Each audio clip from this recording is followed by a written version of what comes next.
Olá pessoal, tudo bem? Sejam bem-vindos à nossa aula de Ciências Humanas. E o tema de hoje é colonização do Brasil. Nós vamos dar continuidade aos nossos estudos sobre a colonização do nosso país. Vamos ver o slide, gente? Olha só. Primeiramente, nós vamos ver aqui na aula de hoje a respeito do Tratado de Tordesilhas. O Tratado de Tordesilhas, que foi um acordo feito entre Portugal e Espanha para dominar a América.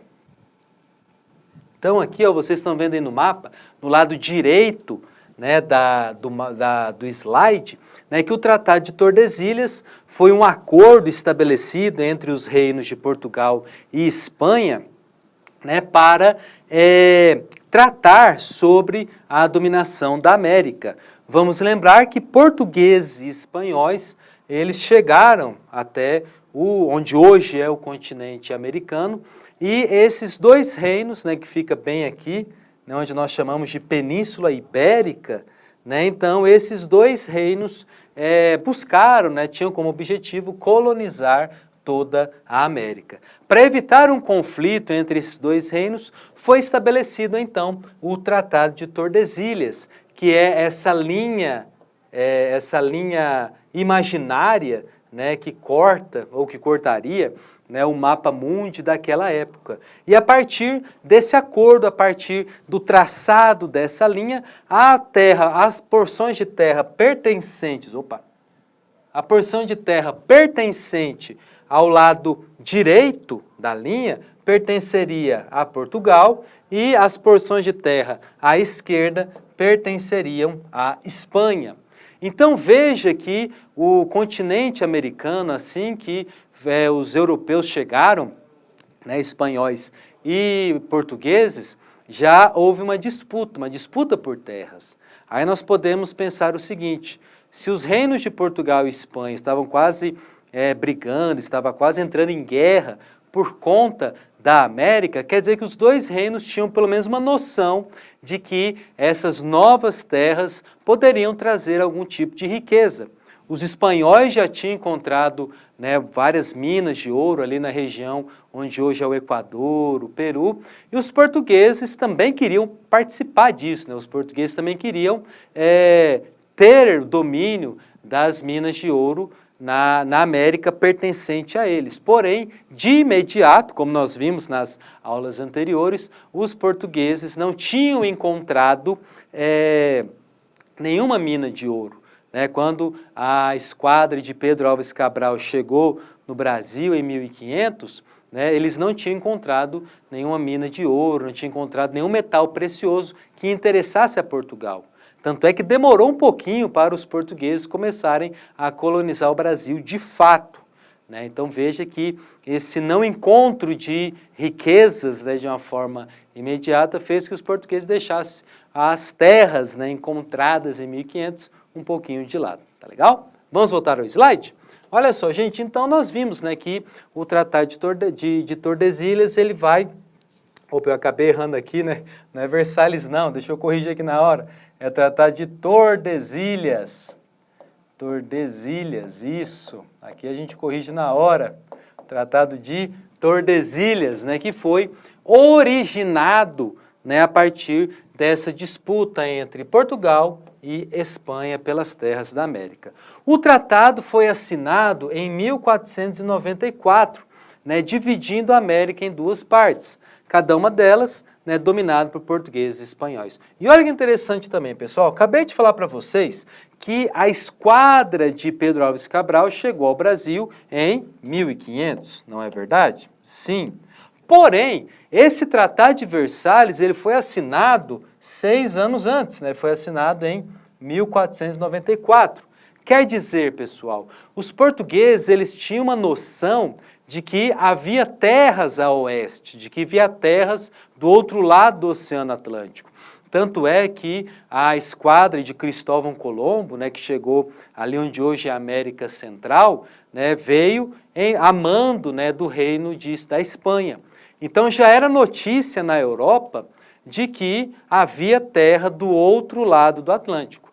né? Só não se sabia ao certo se eram algumas ilhas ou se era uma imensa ilha, só depois com Américo Vespucci, que é um navegador muito importante da época, que se constatou que não se tratava de uma ilha grande ou de um conjunto de ilhas, mas sim de um grande continente, né? Então veja que quando os portugueses chegaram, né, no Brasil em 1500, eles já tinham uma noção de que existia algo após o Oceano Atlântico. Porém, como o comércio das especiarias estava muito mais atrativo, então os portugueses não quiseram investir de imediato na colonização brasileira. Foi só depois de 1530, com a crise do comércio das especiarias, com as várias ameaças de invasões até ao território brasileiro, dominado por Portugal, né, por parte dos piratas, né, muitos deles franceses, que os portugueses decidiram, então, investir na colonização do Brasil. Tá legal? Beleza? Então, gente, aqui no slide, né, até que a gente corrige ao vivo, né, o Tratado de Tordesilhas, o Tratado de Versalhes é ali depois da Primeira Guerra Mundial, né, desculpa aí o erro, tá certo? Então, o Tratado de Tordesilhas dividiu a América ao meio. E é por isso também que os portugueses não vão se animar muito em adentrar o Brasil. Primeiro, por conta do Tratado de Versalhes. Segundo, porque eles não tinham encontrado nenhum metal precioso, né, ali no litoral. E terceiro, porque quando a cana-de-açúcar, a plantação de cana-de-açúcar começa a dar certo no litoral, aí é que os portugueses vão ficar mesmo próximos, né, ao oceano. Tá legal? Então, gente, quando as capitanias hereditárias, quando o comércio com as Índias entrou em crise, os portugueses tiveram de colonizar o Brasil, efetivar essa colonização. E de que forma isso acontecia? De que forma, ali em meados do século XVI, se efetivava a posse de uma terra? Por meio da sua ocupação. Só que, como é que a coroa portuguesa iria atrair pessoas para morar no Brasil se não tinha nenhum atrativo? O Reino de Portugal estava vivendo em relativa paz, não existia nenhuma crise ali, né, dentro do Reino de Portugal, ou seja, não havia nenhum motivo que forçasse ou que motivassem os portugueses a sair da sua casa, sair do seu lugar de origem e vir para o Brasil. Ao contrário dos ingleses, né, que saíram da Inglaterra e foram para a América do Norte por causa das guerras religiosas, por causa de todo o processo de conflitos que estava acontecendo ali na Inglaterra. Então não havia motivo para o português deixar a sua terra e vir para o Brasil, mas era necessário ocupar o Brasil. Se a coroa portuguesa não conseguisse ocupar onde hoje é o Brasil, talvez alguns piratas ou até mesmo outras nações europeias ocupassem o nosso território, tá certo? Então a coroa portuguesa quebrou a cabeça para tentar entender, né, de que forma atrair as pessoas para o Brasil, né, e pessoas que tivessem dinheiro também para isso, né, que pudessem investir, né. A coroa portuguesa, o rei de Portugal, não iria, né, gastar o seu dinheiro, né, administrando o Brasil. Então iria atrair, né, nobres, né, alguns aliados da coroa para vir para cá administrar a colônia. E a primeira forma de administração está aqui no slide, que foi as capitanias hereditárias. Por isso que eu falei para vocês anteriormente sobre o Tratado de Tordesilhas, porque era o limite de domínios entre Portugal e Espanha. Então, o que foi essas capitanias hereditárias? Era a divisão do território brasileiro em faixas litorâneas para administrar a colônia. Então, veja aí na tela, pessoal, que o território brasileiro foi dividido nessas faixas litorâneas, né, nessas capitanias, e a coroa portuguesa, né, fazia um acordo com seus aliados, né, com nobres, né, que passavam a ser os donatários, ou seja, aqueles que iriam, né, comandar, administrar cada uma das capitanias recebidas das mãos do rei. Então vamos supor que você fosse um donatário de Itamaracá, aqui ó, essa região. Então essa região inteirinha que vocês estão vendo aí na tela, você deveria administrar. E de que forma acontecia essa administração? Os donatários deveriam garantir a segurança das capitanias, ou seja, evitar as invasões de tribos indígenas ou de piratas estrangeiros, né? Deveria garantir a ordem interna dessas capitanias, a execução das ordens reais, a exploração da terra também, né? Garantir a justiça, a cobrança de impostos. Então, digamos assim, entre aspas, para vocês entenderem, é como se a coroa portuguesa tivesse terceirizado a administração da colônia. Como ela não estava muito afim de gastar o dinheiro para investir no Brasil, ela chamou pessoas aliadas da coroa para participar dessa empreitada. Vocês acham que muitas pessoas compraram essa ideia da coroa e vieram para o Brasil administrar alguma capitania? Não. Nós tivemos capitanias que não veio ninguém administrar. Apenas 2 deram certo, que foi a capitania de Pernambuco, lá no Nordeste, e a capitania de São Vicente, ali próxima, onde hoje é São Paulo, né, no litoral mais ao sul. Então veja, pessoal, que administrar o Brasil não foi muito fácil, porque era preciso ter atrativos para que os portugueses pudessem vir para cá, pudessem vir para a colônia além-mar, né, e administrá-la. Enquanto o Brasil não deu lucro, né, os portugueses não estavam muito afim de vir para cá. Somente quando o Brasil começa a dar dinheiro para a coroa portuguesa, aí é que aumenta em muito o número de pessoas que vêm para cá.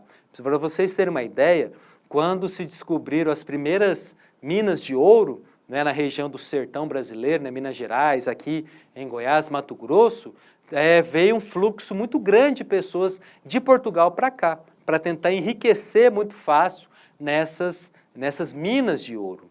Então veja, pessoal, que era tudo questão de lucro. É como eu falei para vocês na aula anterior, da colonização de exploração, né? O colonizador, ele quer as riquezas da colônia, ele não vem para cá para morar. Ou se ele vem, é preciso que tenha algo muito atrativo, principalmente do lado financeiro, que consiga segurá-lo aqui, né? Então veja que a questão financeira era muito forte. Né, tudo isso dentro daquele contexto que nós vimos também sobre o mercantilismo, comércio, o acúmulo de capital. Né, nós estamos num período em que o capitalismo estava se desenvolvendo, tinha acabado de surgir e estava se desenvolvendo, tá certo? Então os donatários eram as pessoas que recebiam essas terras da coroa portuguesa aqui no Brasil para administrar. Porém, né, o rei de Portugal, a coroa portuguesa, percebeu que as capitanias hereditárias não iriam funcionar, ou seja, descentralizar o poder não era uma boa no Brasil. Então pensa comigo, se descentralizar o poder não era uma boa, qual é a solução? Centralizar. É aí que o Brasil vai passar pela segunda experiência administrativa, que é o governo geral. E o governo geral, de fato, vai funcionar. No governo geral, eu tenho a centralização do poder, ou seja, a partir de agora, eu vou ter a figura do governador geral,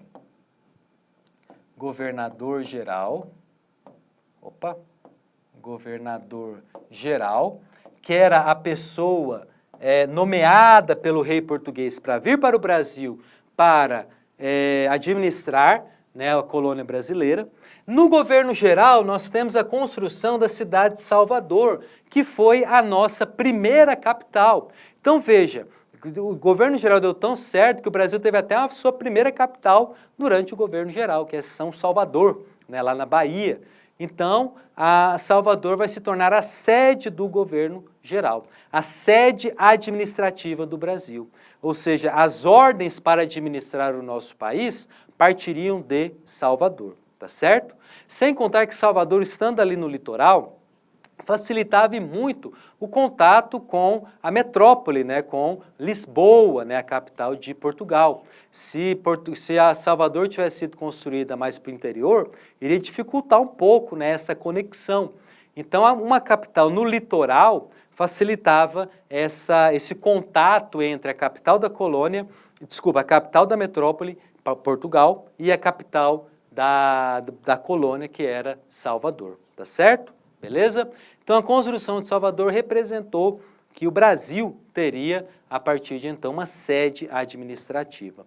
Com isso, com o governo geral, vieram também as primeiras missões jesuíticas, né, as primeiras missões jesuítas, né, melhor dizendo, que eram padres jesuítas, ou seja, padres da Companhia de Jesus, né, cuja formação era missionária, ou seja, de viajar para os confins da terra, para evangelizar as pessoas que não eram cristãs católicas. Então esses padres vêm para o Brasil e eles vêm justamente nesse período do governo geral, né, com a instalação do primeiro bispado do Brasil, né, lá em Salvador. Então nós temos os padres jesuítas que vêm para cá, para catequizar os indígenas, para dar uma ordem moral para os colonos também, tá certo? Inclusive, vários padres jesuítas vão acabar entrando em confronto com os colonos, porque eles vão proibir a escravidão dos indígenas. Eles queriam que os indígenas, né, tivessem, né, um trabalho mais específico, um trabalho não tão ardoroso, digamos assim, como era o trabalho que os colonos queriam, que era um trabalho escravo, tá certo? Então, com o governo geral, eu tenho uma capital, que é Salvador, eu tenho o primeiro bispado do Brasil, que é mais ligado às questões religiosas, e eu também, aliás, nós também, né, teremos, né, um poder centralizado em nosso país. Tá legal? Beleza? Então, gente, olha só, deixa eu mostrar aqui para vocês também, aqui no nosso slide, só um momento aqui, que eu vou, né, então, nesse período também do governo geral, nós temos um poder centralizado, né, com Tomé de Souza, né, Mendes Sá, entre outros governadores que irão administrar o Brasil, tá certo? Então, nesse período de governo geral, o Brasil começa a, digamos assim, entre aspas, funcionar, né? Além disso, vem também os primeiros engenhos de açúcar são construídos, né, ali na Bahia, né, em Salvador, depois para o Nordeste inteiro. Né, os colonos percebem que o litoral brasileiro, né, as terras ali próximas ao litoral eram férteis para o plantio do açúcar, tá certo? Então, dessa forma, a cana-de-açúcar é plantada e o Brasil finalmente dá lucro para os portugueses, tá legal? Beleza? Então, pessoal, na aula de hoje, nós vimos sobre o Tratado de Tordesilhas, que é aquele tratado que vai dividir o território da América em duas partes, né, uma parte para a Espanha e outra parte para Portugal. Vimos que os portugueses, a partir de 1530, começam a colonizar efetivamente o Brasil, primeiramente com as capitanias hereditárias, que não vai funcionar por conta da falta de atrativos para os portugueses virem para cá, e segundo, o governo geral, que de fato funciona, né, que nesse período nós temos a construção de Salvador, construção do Rio de Janeiro também, né, que depois vai ser nossa capital do Brasil, a instalação do bispado, né, com a vinda dos padres jesuítas para catequizar os indígenas, e vimos também a instalação, né, do Brasil, de Salvador, né, melhor dizendo, como sede do poder no Brasil, poder português no Brasil, tá bom? É isso aí, meus queridos. Espero que vocês tenham gostado da aula, né? Então, na próxima aula a gente se vê. Então, aquele abraço, fique com Deus, até a próxima.